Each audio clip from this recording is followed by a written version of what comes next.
The damage didn't happen in the dark. It happened in broad daylight, under the authority of an HOA that believed it was untouchable.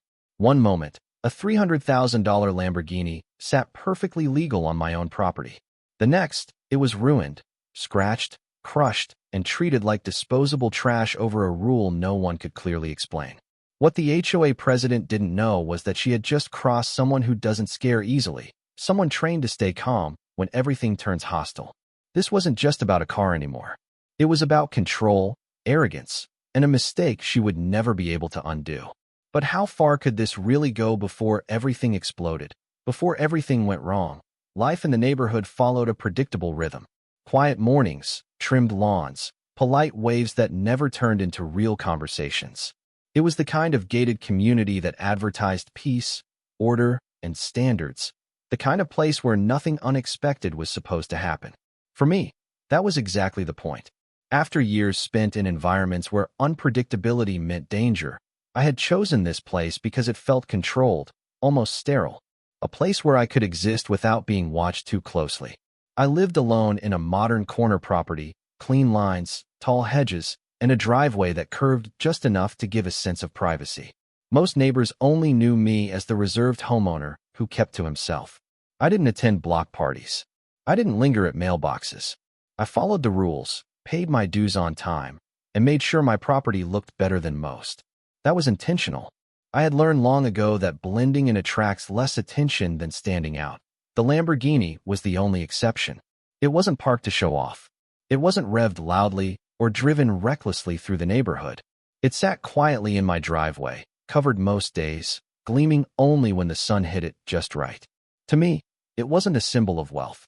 It was a reminder of survival, discipline, and years spent earning something for myself after everything else had been stripped away. But to the HOA, and to certain neighbors, it was something else entirely. It was a problem waiting to be addressed. At first, the tension was barely noticeable. A longer stare from someone walking their dog. A pause mid-conversation when I stepped outside.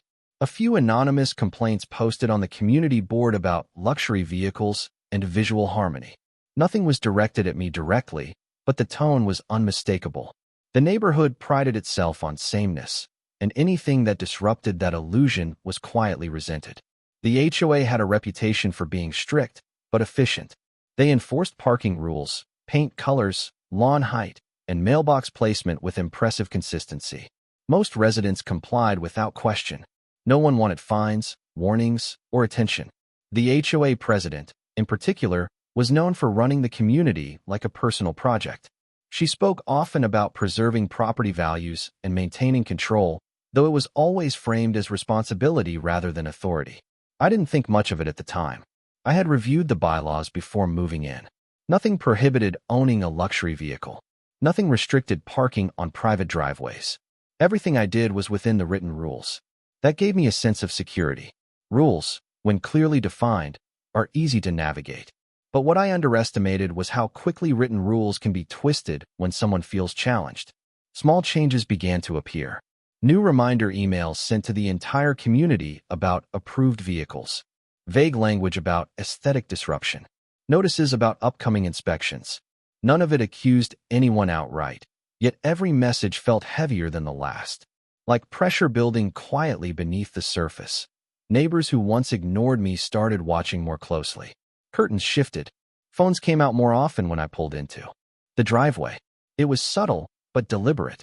The kind of attention that doesn't feel accidental.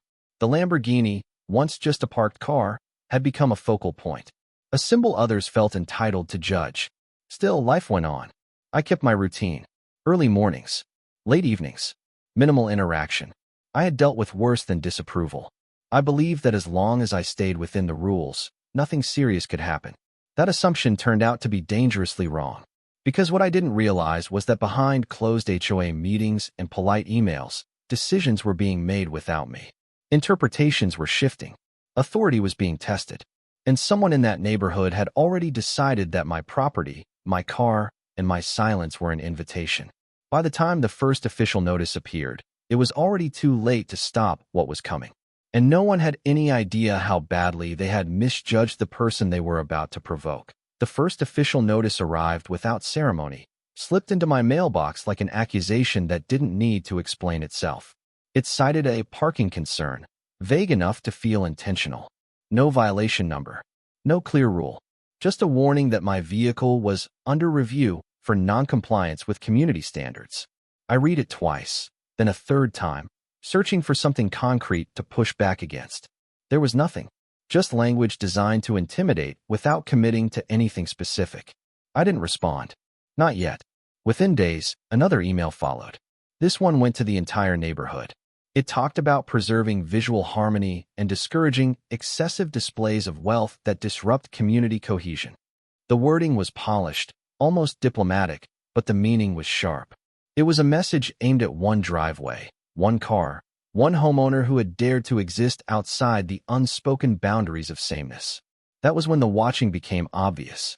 Every time I pulled into the driveway, I could feel eyes tracking the movement. Walkers slowed down. Cars lingered at stop signs longer than necessary. The Lamborghini hadn't moved, yet it felt like it was being dragged into the center of the neighborhood and placed on trial. The irony was hard to miss. A community obsessed with order was unraveling over something that had caused no harm to anyone. The second notice came a week later. This time, it included a fine. No explanation beyond a reference to ongoing noncompliance. No photographic evidence. No inspection report. Just a number and a deadline. Pay it, or face escalation. I reviewed the bylaws again, line by line, searching for anything that could justify it. There was nothing. Parking on a private driveway was permitted. Vehicle type was unrestricted. There were rules about noise, commercial branding, and overnight street parking. None applied to me. The realization settled in slowly and uncomfortably.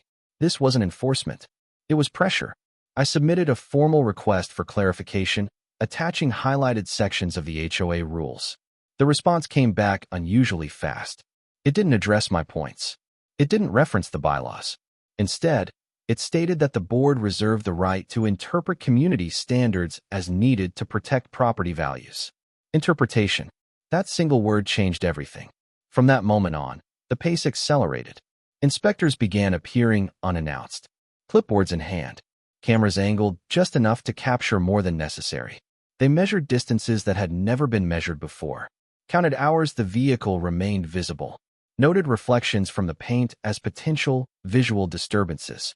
Each visit ended without conversation, without acknowledgement, as if I were already guilty of something that hadn't been defined yet. New fines followed. Stacked quickly. Failure to comply with an undefined directive. Failure to respond adequately. Failure to demonstrate corrective action. The language was deliberately circular, impossible to satisfy.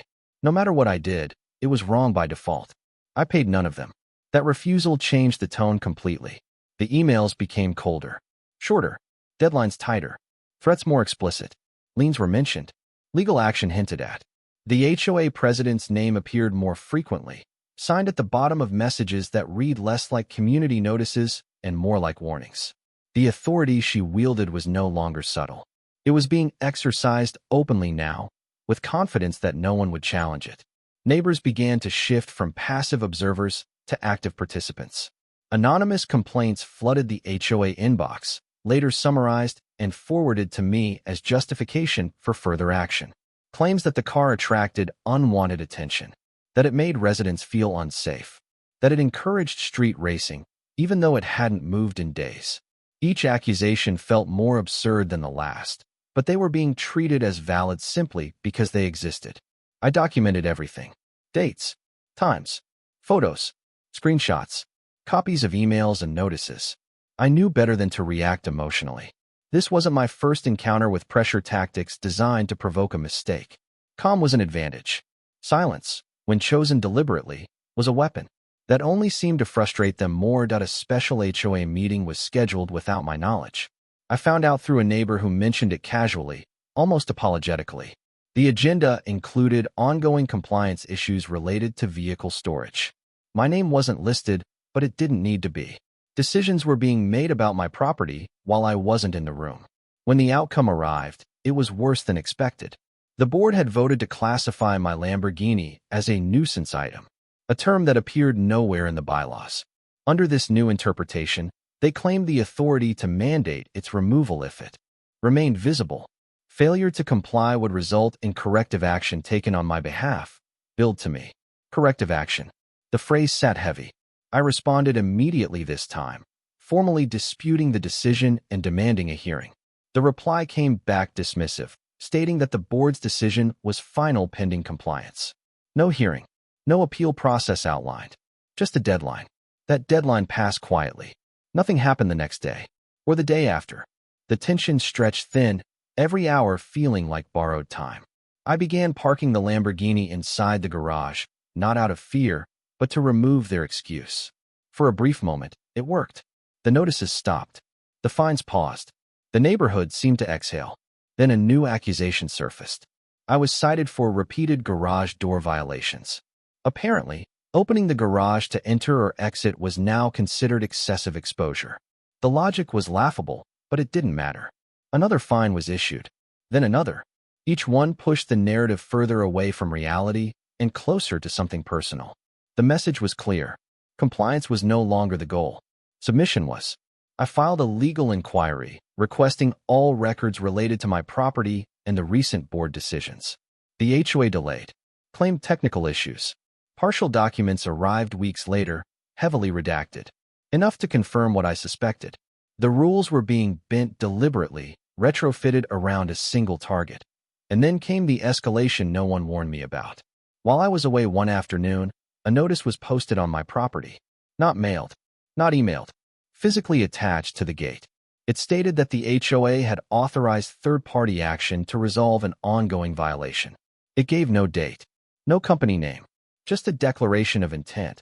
That was the moment the situation crossed from harassment into something far more dangerous. I installed additional cameras that night, reviewed existing footage, alerted my attorney, prepared for confrontation, even if I didn't yet know what form it would take. The calm routine I had built my life around was gone, replaced by a constant awareness that someone else felt entitled to intervene physically on my property. The neighborhood grew quieter. Too quiet. People avoided eye contact now, not out of curiosity, but discomfort. They knew something was wrong. They also knew it wasn't happening to them. Days passed. Then, without warning, activity appeared on the cameras. Unfamiliar vehicles slowed near the driveway. People lingered longer than necessary. Measurements were taken from the sidewalk. Photos snapped openly, no longer trying to hide the surveillance. Whatever decision the HOA had made, it was moving forward. And somewhere behind that decision was the assumption that I would back down. That I would comply quietly once enough pressure was applied. That I would choose the path of least resistance. They had no idea how badly they had miscalculated. Because the next step they were about to take wouldn't just damage property. It would trigger consequences far beyond fines, meetings, or letters. And once that line was crossed, there would be no undoing what followed. The moment everything broke loose didn't arrive with a warning. It arrived with noise, authority, and irreversible damage. The cameras captured it first. 2 unmarked trucks entering the community mid-morning. No HOA logos. No courtesy notices. Just equipment, steel hooks, and people moving with the confidence of those who believed permission had already been granted. They didn't knock. They didn't pause. They walked straight onto my property as if it belonged to them. What followed unfolded in minutes, but the impact would last far longer. The Lamborghini, parked cleanly within my driveway, was treated like abandoned junk. Straps were dragged across carbon fiber. Metal scraped against. Something shifted in that moment. Not anger. Not panic. Just clarity. This was no longer an HOA dispute. It was an unauthorized seizure. Trespass. Destruction of private property. And the people responsible had documented it themselves. I returned home to a scene that felt unreal. Neighbors had gathered at a distance, watching silently as the trucks pulled away. No one stepped forward. No one intervened. The HOA president stood nearby, observing from the sidewalk, arms crossed, expression rigid with the satisfaction of someone who believed they had finally won. The Lamborghini sat ruined. Panels fractured. Tires shredded. Paint scarred beyond repair. The driveway looked like a crime scene, because in every legal sense, it was. The HOA president didn't approach. She didn't need to. Her message had already been delivered. This was what happened when someone challenged her authority. What she didn't realize was that she had just triggered a chain of events she could no longer control. Within hours, The footage was secured, copied, and sent to multiple parties: attorneys, insurance investigators, local authorities, the HOA's own legal counsel. Every frame timestamped, every action traceable. The paper trail they thought they had built collapsed under the weight of what they had done. The legal response was immediate and brutal. The so-called third-party corrective action had never been approved under the bylaws. There was no emergency clause, no signed authorization that met statutory requirements. The HOA board had voted based on an interpretation they did not have the authority to enforce. Worse, the contractor they hired was not licensed to operate in that jurisdiction. The act of entering my property without consent constituted trespass. The destruction of the vehicle elevated it further. By the end of the day, the HOA's insurer refused coverage. That single decision changed everything. Emergency meetings were called. Emails went unanswered. Statements were revised, then deleted. The confidence that had fueled weeks of intimidation evaporated overnight. The HOA president, once untouchable, was suddenly exposed. Her actions weren't just aggressive. They were reckless, personal, and indefensible. Then came the public reckoning. A formal investigation was launched, not just into the incident, but into the HOA's broader enforcement practices. Records were subpoenaed. Internal emails reviewed. Patterns emerged quickly: selective enforcement, retaliatory fines, decisions targeting individuals rather than violations. What had happened to me wasn't an exception. It was simply the most visible example. The community that had stayed silent began to shift. Neighbors who had watched from behind curtains started asking questions. Others came forward with their own stories of harassment, warnings issued without cause, threats hidden behind polite language. The image of a well-run association cracked under scrutiny. The HOA president's authority, once assumed, was now openly questioned. And then the detail that changed the tone of everything came to light. During the legal proceedings, my background was introduced, not as a threat, but as context. Years of military service, operational roles that required discipline under pressure, training that emphasized restraint, documentation, and lawful response.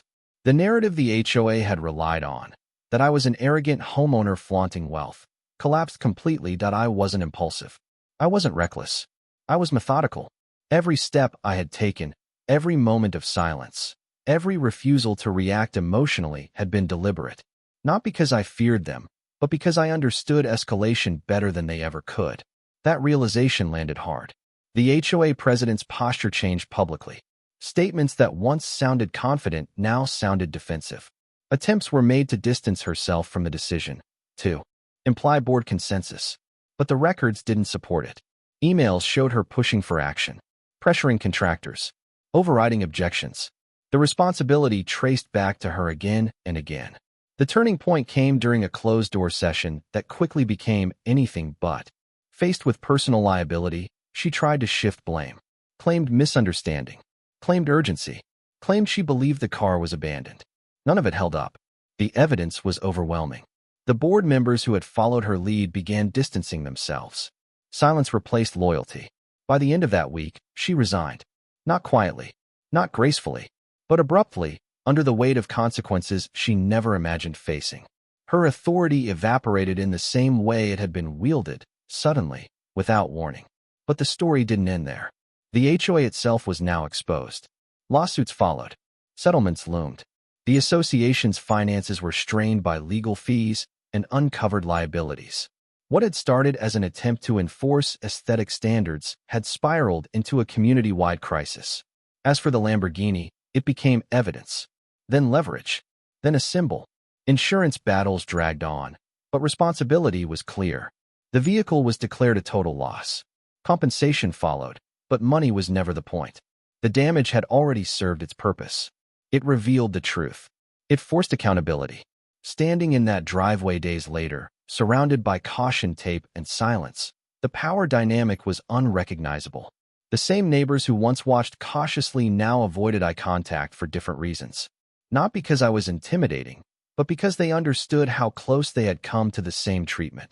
The HOA's control had been built on assumption, on the belief that no one would push back. That fear and fines were enough to keep order. They were wrong. Because when authority forgets its limits, and when power is exercised without restraint, it eventually collides with someone who knows exactly how to respond. And the consequences of that collision were only just beginning. The fallout didn't happen all at once. It unfolded steadily, methodically, the way consequences always do when they can no longer be delayed or denied. What had once felt like a personal battle over a driveway and a car became something far larger, a reckoning that reshaped the entire community. In the weeks following the incident, the HOA operated in survival mode. Emergency notices replaced threatening emails. Language softened. Deadlines disappeared. The same board that once spoke with absolute certainty now moved carefully, as if every sentence might be used against them later. Because it could be. The investigation widened beyond the destroyed vehicle. Regulators examined years of enforcement records, financial statements, and internal communications. Patterns that had been ignored for a long time were suddenly impossible to dismiss. Selective fines. Rules applied unevenly. Homeowners pressured into compliance without proper notice or authority.